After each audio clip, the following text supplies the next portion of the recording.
Welcome back, everyone. To complete this Bard Basics section, I just want to point out that we are not limited to the English language. Bard is capable of doing translations to a wide variety of languages. Let's explore its capabilities inside of Bard.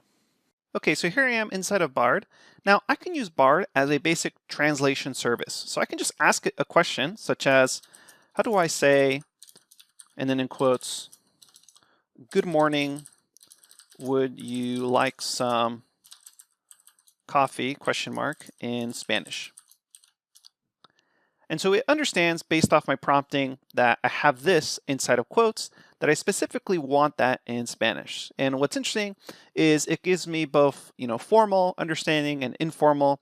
So it also gives me a pronunciation guide like buenos, quieres café, qué tal, un cafecito, can way more informal. And then you can ask it for certain regions. So maybe, how do I say this in Mexico versus Argentina, or, whatever you're interested in. So most people understand that Bard has these capabilities of just performing translations, and I could copy and paste information there and then ask it to be in English or Spanish or something like that.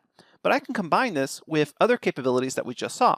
For example, there's this BBC News Mundo for the noticias, and this is actually going to then give me news in Spanish. So this is kind of a sillier example because BBC's already has English services, but they do have this BBC Mundo to help people who either speak Spanish or are trying to learn Spanish get the news in Spanish. So I'm going to bbc.com/mundo. I'm going to click on one of these articles. Just by coincidence, there happens to be an article today about John von Neumann. Super interesting guy, but let's imagine that I can't read this because it's in Spanish. So what I could do is simply copy this, and I can ask for, three things to happen. I can ask it for an internet search of that article, then translate that article into English, and then maybe give me a summary of that article. And I can do this just with a very simple command. So I can say, give me an English summary of this news article, and then paste in that link. You can do this for any link that's not going to be blocked by a browsing request. And what I mean by that is you're not going to be able to just copy and paste in a link for something that's behind a paywall. Okay, so it tells me this is an article about John von Neumann, Hungarian mathematician. Definitely check out his Wikipedia article.